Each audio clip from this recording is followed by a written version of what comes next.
So এখন যাইতেছি দানাংয়ের উদ্দেশ্যে রওনা দিলাম। ভিয়েতনামের আশপাশের রাস্তাঘাটগুলো খুব সুন্দর। আমি খুব গাছপালা সব কিছুই পরিপূর্ণভাবে আছে, সাজানো গোছানো একটা শহর। প্রচুর রোদ আজকে, সো তারপরেও ভালোই ওয়েদারটা, একটা গ্রিন ভাইব দিচ্ছে। আর আমার ফ্লাইট হচ্ছে বিকাল 3:25। সো দানাংয়ে গিয়ে দেখা হচ্ছে আবার। আচ্ছা, সো অনেক ক্লান্তিময় একটা দিন গেল, আবার ছোটোখাটো একটা হতাশার দিনও গেল আমার জন্য। আমি ভুলে আমার আরেকটা ফোন বা সেকেন্ডারি যেই ফোন ছিল সেটা আমি ট্যাক্সিতে ফেলায় চলে আসছি এয়ারপোর্টে যখন আসছিলাম দানাংয়ের উদ্দেশ্যে। যাই হোক, এগুলো ট্যুরে ঘটবেই, এগুলো নিয়ে মন খারাপ করার মতো কিছু নাই। যদিও আমার একটু মন খারাপ, এখানে অনেক ডকুমেন্টস ছিল, প্লাস সিম, স্পেশালি যেটা আমার সবচেয়ে প্রয়োজন, সিমটা আমি হারাই ফেলছি। তো দেখি যদি সিম ছাড়া সারভাইভ করা যায় তো করলাম, আর নয়তো নতুন একটা কিনতে হবে। এখন পর্যন্ত সিম কিনি নেই। আচ্ছা, সো আপনাদেরকে এখন টুকিটাকি টিপস দিয়ে দিই। দানাংয়ে আপনারা অবশ্যই এয়ারপোর্ট থেকে মানি এক্সচেঞ্জ করবেন। এয়ারপোর্টে আমি রেট ভালো পাইছি, প্লাস আপনি দানাং সিটিতে যখন ঢুকে পড়বেন তখন তেমন একটা মানি এক্সচেঞ্জার পাবেন না। ইন এনি কেস যদি ইমার্জেন্সি প্রয়োজন হয় সেই ক্ষেত্রে আপনি কিন্তু সমস্যায় পড়ে যেতে পারেন। So be careful about that. আর হচ্ছে আপনি অবশ্যই খেয়াল রাখবেন মানি এক্সচেঞ্জের ব্যাপারটা যাতে ভালো মতো আপনি কথা বলে নিয়ে নেন, নয়তো কিন্তু ওরা অনেক স্ক্যাম করতে পারে। আমার যতটুক মানে বুঝে আসলো আজকে, স্ক্যাম করার হাই পসিবিলিটি আছে ওদের। সো আপনি একটু খেয়াল থাকবেন। আর হচ্ছে এটা দানাংয়ের beach side area. I have no idea যে দানাংয়ে বিচ ছিল বা দানাং যে সমুদ্র টাইপের এলাকা। সো আমি একটা পোস্টার দেখলাম আসার পর যখন দেখলাম পোস্টারটা, তারপর ভাবলাম যাই দেখে আসি আসলে কেমন বিচ। তো এখন যাইতেছি। আমি মূলত দানাংয়ে আসছিলাম অন্য একটা কারণে, অন্য একটা জায়গা এক্সপ্লোর করব, তাই। সো এখন আসছিলাম দানাং বিচ দেখবার জন্য। সো এই তো বিচের পরিবেশ মোটামুটি কেমন, এগুলা সোফা দিয়ে রাখছে দেখি বিচে। সো এই প্রথম অন্য দেশের কোনো বিচ ভ্রমণ করলাম। হ্যাঁ, সো এই বিচে আমাকে প্রস্তাব দেওয়া হইতেছে সীসা টিসার জন্য, মানে স্মোকিংয়ের জন্য। আমি বারবারই চেক করতেছি কিন্তু ওরা বারবার আমার ঘিরে ধরতেছে। যাই হোক, আমি তো এগুলা নিব না। সো বিচটা দেখার জন্যই শুধু আসছি, দেখি বিচটা কেমন হয়। সো দেন আমি এখান থেকে চলে যাব। ওরা মূলত সবাইকে এরকম একটু বিরক্ত করে, জাস্ট লাইক আমাদের কক্সবাজারের মতোই। এটা নিয়ে তো হওয়ার কিছু নাই, ট্রিগার খাওয়ার কিছু নাই, হোয়াট এভার। সো ভালোই বিচটার পরিবেশ বা ডেকোরেশনটা একটু ইউনিক। সো এটা হচ্ছে একটা সি ফুড রেস্টুরেন্ট। এটা দানাংয়ের মেইন সিটিতে অবস্থিত, মানে আপনারা একটু হাঁটলেই পেয়ে যাবেন। তো বিশাল বড় বড় মাছ দেখতেছি এই ফার্স্ট টাইম। কী মাছ আমি জানি না, মানে কেমন জানি, নাম টাম লেখা নাই, সুন্দর লাগতেছে দেখতে। এখান থেকে হয়তো আপনারা পিক করে তারপর খেতে পারবেন, এমন অপশন আছে। সো দেখতেই পারতেছেন বিশাল বড় বড় অনেক মাছ।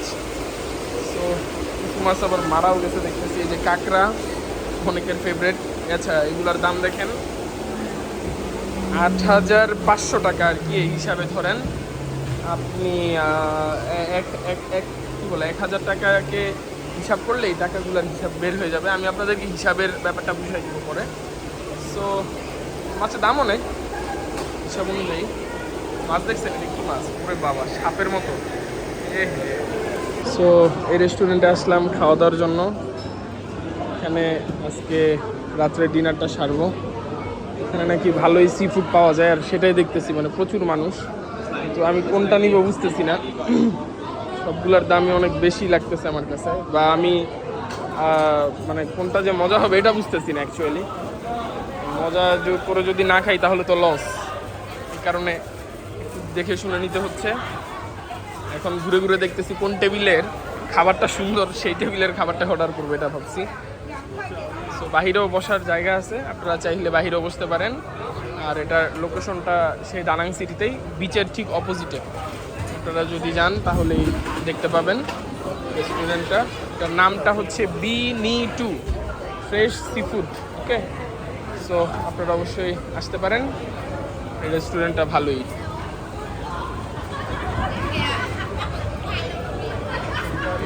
আচ্ছা, সো এই জিনিসটা অর্ডার করলাম, এটা কিভাবে রান্না করছে আমি বলতে পারি না, দেখলাম অনেকে এটা ট্রাই করতেছে তাই আমিও নিয়ে নিলাম। এটার দাম পড়ছে 3,50,000 টাকা, আই মিন ডং।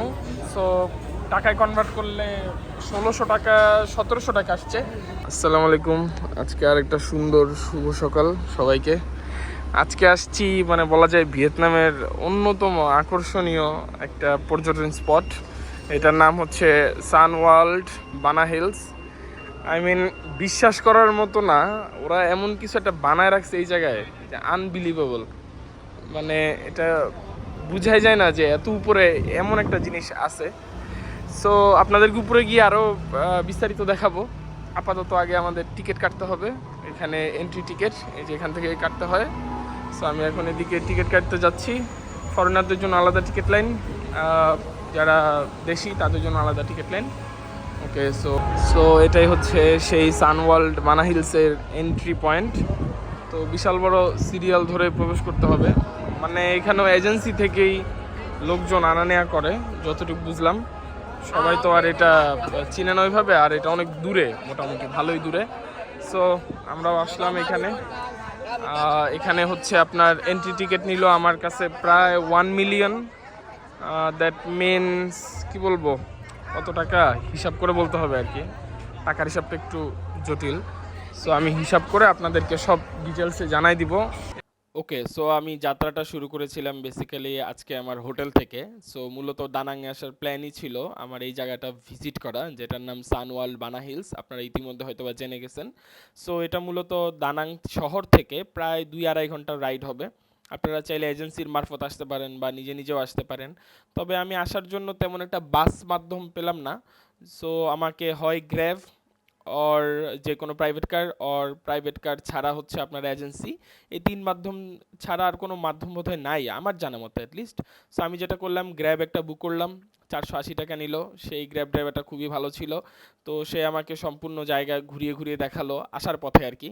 খুব সুন্দর সিনারিও ছিল, আমি সেই সমস্ত জায়গাগুলো দেখে খুবই ভালো লাগছিল আমার পার্সোনালি। আপনাদেরও খুব ভালো লাগবে, মানে বাইকে করে আসার সময় খুব ওপেন একটা ওয়ার্ল্ড ছিল বলা যায়। সো খুব সুন্দর লাগছিল আপনাদের কাছে। ইনফ্যাক্ট এই জায়গাটা তো আরও সুন্দর। এই তো মাত্র প্রবেশ করলাম বানা হিলের মেইন এন্ট্রান্সের দিয়ে, আপনারা দেখতে পাচ্ছেন এখানে আশেপাশে খুব ছোট ছোট কিছু দোকান আছে। আপনারা চাইলে বাসার জন্য অনেক কিছু কিনে নিয়ে যেতে পারবেন এই জায়গা থেকেই। খাওয়া দাওয়ার ব্যাপারেও এখানে আপনার কোনো সমস্যা হবে না, খাওয়া দাওয়ার পর্যাপ্ত পরিমাণে জায়গা আছে। আর হ্যাঁ, অবশ্যই এখানে প্রচুর পরিমাণে রোদ, এটা একটু মাথায় রাখবেন। সো এখন আমরা এই তো ক্যাবল কারে প্রবেশ করতেছি। এটা অনেক উঁচায়, বলাই আছে যে দক্ষিণ এশিয়ার অন্যতম উঁচা একটা জায়গা। সো কেবল কার দিয়ে এখন আমরা চলে যাচ্ছি প্রথম আমাদের ডেস্টিনেশন, যেটা সেটা হচ্ছে হ্যান্ড ব্রিজ। চলুন আপনাদেরকে হ্যান্ড ব্রিজ থেকে এবার ঘুরিয়ে নিয়ে আসি। সো মাত্র প্রবেশ করলাম সেই বিখ্যাত হ্যান্ড ব্রিজে, গোল্ডেন হ্যান্ড ব্রিজ। এখানে যে অবস্থা, আল্লাহ কোন দিন আসছি আমি, আজকে রবিবার, তার উপরে অবশ্য আমার তার সময় ছিল না, আর আমি জানতাম না যে এরকম ভিড় হবে। এখন কয়টা বাজে আপনাদেরকে বললে আপনারা বিশ্বাসও করবেন না, এখন বাজে মাত্র সকাল 9টা। তো চিন্তা করেন 9টা বাজে অবস্থা। আমি আরও ভাবলাম কেউ হয়তো আসবে না, এই ফাঁকে যাই। আর এখানে যে ঠান্ডা, মানে এসির বাতাস। আমরা কিন্তু প্রচুর উপরে, আর প্রচুর ঠান্ডা লাগতেছে এখানে, নিচে কিন্তু প্রচুর গরম ছিল। সো এখন কিছু ছবি টবি তোলার একটু বন্দোবস্ত করি, তারপর আপনাদের সাথে আবার দেখা হচ্ছে। সো এখানে প্রচুর ঠান্ডা, কিন্তু খুব ভালো লাগতেছে। রোদ উঠছে, অনেক রোদ আর ঠান্ডা সব মিলেমিশে একাকার। এই কয়দিন নাকি অনেক বৃষ্টি হয়েছে, সো আজকে বৃষ্টি হয় নাই, এদিক থেকে আমি লাকি আলহামদুলিল্লাহ। মানে কি বলবো, মানে পয়সা উসুল ট্রিপ একটা বলা যায় এই জায়গায় আসাটা। আচ্ছা, সো বাংলা টাকা এখানে আপনার খরচ পড়বে প্রায় 4,500 টাকা। ওকে, সো আপনারা 4,500 টাকার মতো খরচ করলে এখানে আসতে পারবেন। এটার আরও অনেকগুলো প্যাকেজ আছে বাই দ্য ওয়ে, অনেকগুলো জিনিস অ্যাড অন করতে পারবেন আপনি চাইলে যদি ইচ্ছা করেন। দেখেন কই থেকে আসতেছে কেবল কারগুলা, দ্যাটস ইট। সো যেটা বলতেছিলাম, এটার অনেকগুলো প্যাকেজ আছে আলাদা আলাদা, আপনাদের যেটা পছন্দ হবে আপনারা সেটা নেবেন। এখানে কিছু থিম পার্ক আছে, সেগুলোতে ঢুকতে পারবেন। আর আমি যে টিকিটটা নিচ্ছি সেটার দামই 4,500 টাকা, অন্যগুলোর দাম আরও বেশি। সো নেওয়ার সময় আপনারা একটু ভালো মতো বুঝে শুনে নেবেন আশা করি। সো সো এবার চলে আসলাম, এখানে একটা গার্ডেন আছে, গার্ডেন টাইপের জায়গায়। এটার প্রবেশ পথ হচ্ছে এদিকে একটা ভিউ পয়েন্ট আছে। সো চলেন আগে ভিউ পয়েন্টটা দেখাই, তারপর আমরা এন্ট্রি করব। দেখেন পরিচ্ছন্নতা কর্মীরা মানে এতটা উপরেও কন্টিনিউয়াস পরিচ্ছন্ন করতেই আছে। চিন্তা করেন ওদের ট্যুরিজমটা কোন লেভেলে পৌঁছাই গেছে, আর আমরা এখনও কোথায় রয়েছি। সো মানে কোনো জায়গায় তেমন কোনো ময়লাই আমি দেখতেছি না, এতটা পরিপাটি সাজানো গোছানো।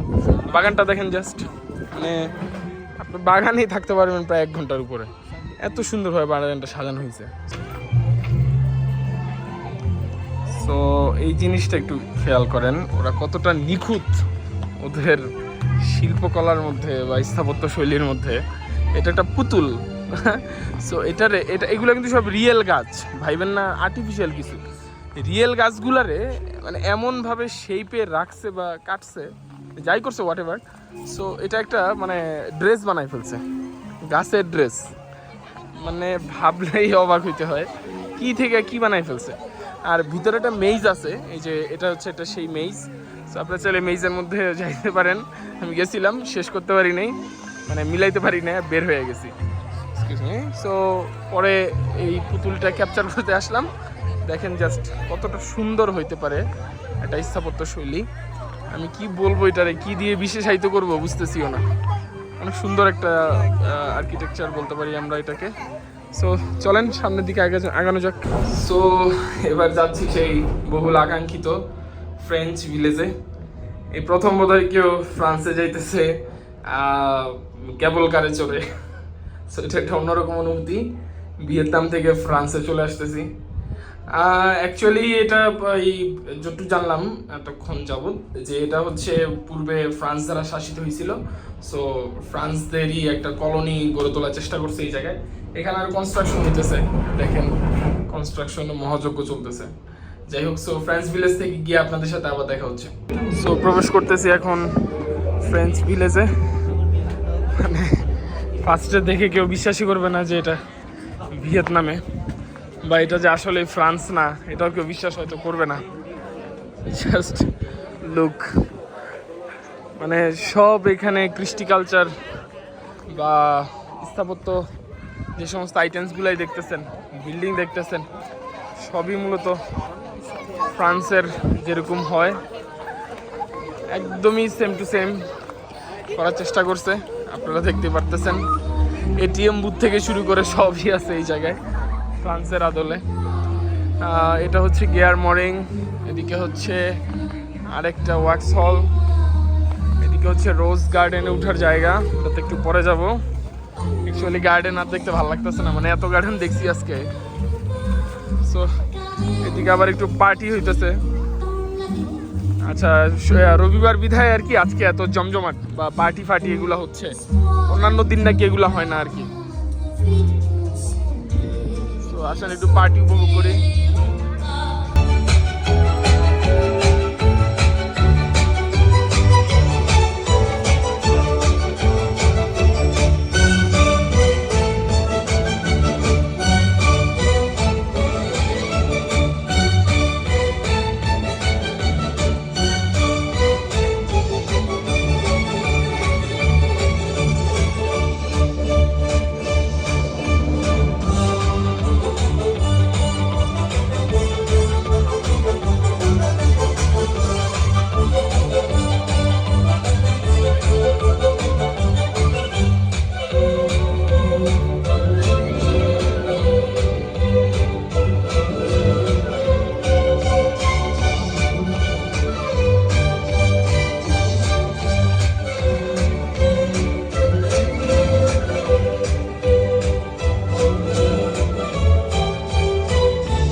আমি একটু ওভারভিউ দেই সম্পূর্ণ জায়গাটার। মূলত এটা একটা ফ্রান্সের কলোনি ছিল পূর্বে। পূর্বে মিন্স অনেক আগে, যেরকম আমাদের দেশকে শাসন করা হয়েছিল সেরকম ভিয়েতনামকে অনেক দেশ অনেকভাবে শাসন করছে, তার মধ্যে ফ্রান্স অন্যতম। সো ফ্রান্স শাসনকালীন সময়ে এই সমস্ত স্থাপত্য অনেকগুলাই তৈরি করে দিয়ে গেছিল, তারপরে এগুলো রেনোভেশন হয়েছে, রিডেভেলপমেন্ট হয়েছে, এক্সেট্রা এক্সেট্রা করতে করতে আজকের এই পজিশনে আসছে সানওয়াল বানাহিল। সো এটা এতটাই জনপ্রিয়তা পাইছে যে মানে দেখতেছেন অনেক ক্রাউড, অনেক জায়গা থেকে অনেক পর্যটক আসছে। ইনফ্যাক্ট এখানকার বেশিরভাগ পর্যটকই ছিল ইউরোপের, মানে ইউরোপের লোকরাই ইউরোপের একটা কলোনিকে দেখতে ভিয়েতনামের মতো একটা দেশে আসছে। সো ক্যান ইউ ইমাজিন যে জায়গাটা কতটা ফেমাস হইতে পারে। সো জায়গাটা সব মিলিয়ে খুব ভালো ছিল। আমি অনেকক্ষণ ধরে রোমিং করছি এদিক সেদিক, যেহেতু একলা ছিলাম সেহেতু মোটামুটি একটু বোরিং লাগতেছিল, তবে চারপাশের এই হই হুল্লোড় পরিবেশ আমাকে চিয়ারফুলি করে রাখতেছিল আলটিমেটলি। যাই হোক, এখানে আসলে আপনারা 2-3টা বিষয় একটু খেয়াল রাখবেন। নাম্বার 1, এখানে কেনাকাটার জন্য প্রচুর শপ আছে, আপনারা যদি কেনাকাটা করতে হয় তাহলে এখান থেকে করে নেবেন, আমার মতে এটা অনেক ভালো হবে। আর সেকেন্ডলি হচ্ছে আপনারা খাওয়া দাওয়ার ব্যাপারটা এখান থেকেই করতে হবে। এখানে প্রচুর পরিমাণে খাওয়া দাওয়ার জায়গা রয়েছে, আপনারা দুপুরবেলা যেহেতু ক্ষুধার্ত হবেনই এখানে ঘুরতে ঘুরতে, সো এখানে আপনাদের খেতে হবে। আর এখানে ঘুরতে আপনাদের সারাটা দিনই যাবে আলটিমেটলি, বা রাতও হয়ে যায় অনেকের, আমি যেটুকু শুনছি।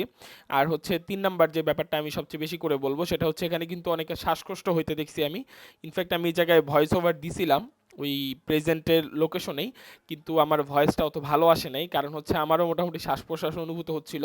আমরা প্রচুর উপরে ছিলাম, নাম্বার 1। নাম্বার 2 হচ্ছে এখানে প্রচুর পরিমাণে ঠান্ডা ছিল, সেই ঠান্ডার জন্য মূলত একটু সমস্যা হচ্ছিল অনেকের। আমি ভাবি না যে এতটাও ঠান্ডা হবে এই জায়গায়। আর এই যে উপরে দেখতেছেন চায়না টাইপের কিছু বিল্ডিং, এটা কিন্তু আরও উঁচুতে। সো এগুলা কিছু কিছু জায়গায় উঠতে গেলে আপনার সিঁড়ি বাইতে হবে। সো সব কিছু একটু নজরে রাখবেন, খেয়ালে রাখবেন যে কোন কোন জায়গায় আপনার কোন কোন রেস্ট্রিকশন আছে, কোন জায়গায় কিভাবে যেতে হয়। আমি আপনাদের জন্য সম্পূর্ণ ডিটেলড আলাপ এখানে করে দিলাম। এরপরেও যদি কারো কোনো কিছু জানার থাকে অবশ্যই কমেন্ট করে জানাবেন। আর আপনারা অবশ্যই একটা কাজ করতে ভুল করবেন না, সেটা হচ্ছে আমি বলবো ছাতা নিয়ে আসবেন। এখানে বৃষ্টি বা রোদের কোনো গ্যারান্টি নেই। আমি যেহেতু নভেম্বর মাসের লাস্টের দিকে আসছিলাম তাই আমার একটু ঠান্ডাই লাগতেছিল, তবে রাতের দিকের ব্যাপারটার দিকে নাকি কি বলবো বৃষ্টি নাকি নামেও। আর হচ্ছে আপনার দিনের বেলাতেও বৃষ্টি নামার প্রবণতা আছে ওদের থেকে যতটুকু শুনলাম। তার উপরে তো রোদের ব্যাপারটা দেখতেই পারতেছেন, খুবই রোদ ছিল, মানে খুব।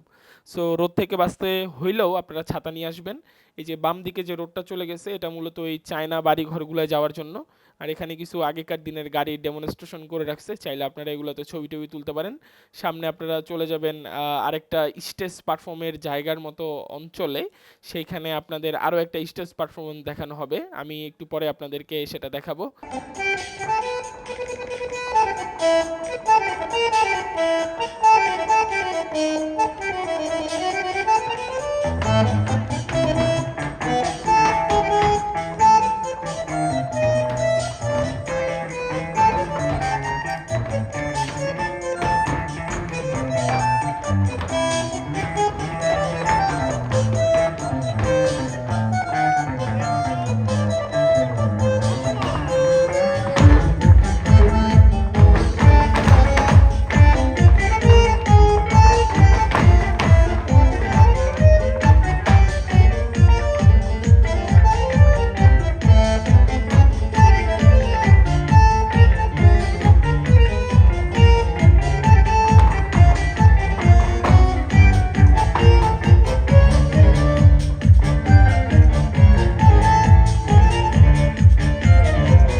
সো এটা হচ্ছে একটা চার্চের মতো এই বানা হিলসে। সো এখন এটার মধ্যে প্রবেশ করলাম। সো দেখতে পারতেছেন এখানে উইডিং সেরিমনিও হইতেছে আজকে আবার। সো এক এক সময় এক একটা হইতেই থাকে এখানে, নন স্টপ হইতেই থাকে। So as you can see এখানে ওদের চার্চের কি কি হাবিজাবি জিনিসপত্র এগুলো সবই আছে। সো এই তো মোটামুটি আপনি এখানে অনেক কিছু দেখতে পারবেন, মানে সারাদিন চলে গেলেও মনে হয় না দেখা শেষ হবে, অনেক বড় আসলে জায়গাটা। এটা হচ্ছে এখানকার বিয়ার ফ্যাক্টরি। এটা তো free of cost, I mean আপনার টিকিটের সাথে এটা এন্ট্রি নিতে পারবেন। তবে এটা থেকে বিয়ার কিনে খেতে হলে আপনাকে এক্সট্রা টাকা দিতে হবে। যারা বিয়ার টিয়ার খান তারা এটা ট্রাই করতে পারেন এই জায়গায়। এখানে মানে বলা হয়ে থাকে যে জার্মান টেকনোলজিতে নাকি বিয়ার বানায়, বিশ্বের অন্যতম নামি দামি বিয়ার নাকি এখানে পাওয়া যায়, এরকমই বললো ওরা। সো এখানে আরেকটা মনুমেন্ট আরও কি আছে দেখতে পারতেছেন আপনারা, সুন্দর লাগতেছে। আজকে রৌদ্র উজ্জ্বল তো, সো সব কিছুই ভালো লাগতেছে, একেবারে চিকচিক করতেছে সব কিছু। You can see yes, pretty awesome. আর ওদের জায়গায় জায়গায় পর্ক দিয়া ভরা পুরা এরিয়াটা। তো বিয়ার ফ্যাক্টরিতে চলেন একটু ঢু মেরে আসি। আমি ভিতরে পুরোপুরি ঢুকবো না, সামান্য একটু আপনাদেরকে দেখানোর জন্যই যাচ্ছি সামনে।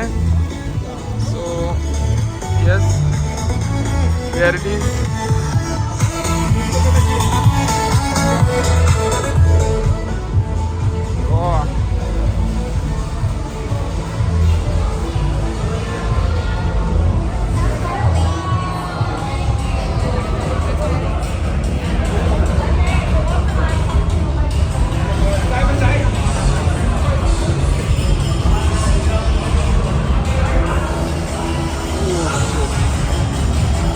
তো দেখেন এখানে মূলত বিয়ারগুলো বানানো হয়।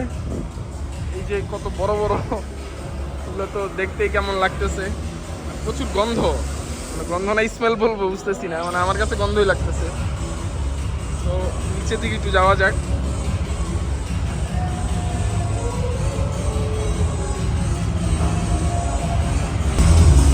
তো এখানে প্রত্যেকটা যে ওয়েটার বা যারাই আছে এরা আপনাকে অবশ্যই স্বাগতম করবে। তো আপনি দেখতে পারতেছেন ওরা কতটা আন্তরিক, সব ক্ষেত্রেই সব জায়গাতে দেখলাম আন্তরিকতার পরিচয় দিচ্ছে ওরা। এই কারণে বোধহয় ওদের এখানে মানে ট্যুরিস্ট এত পরিমাণে আসে।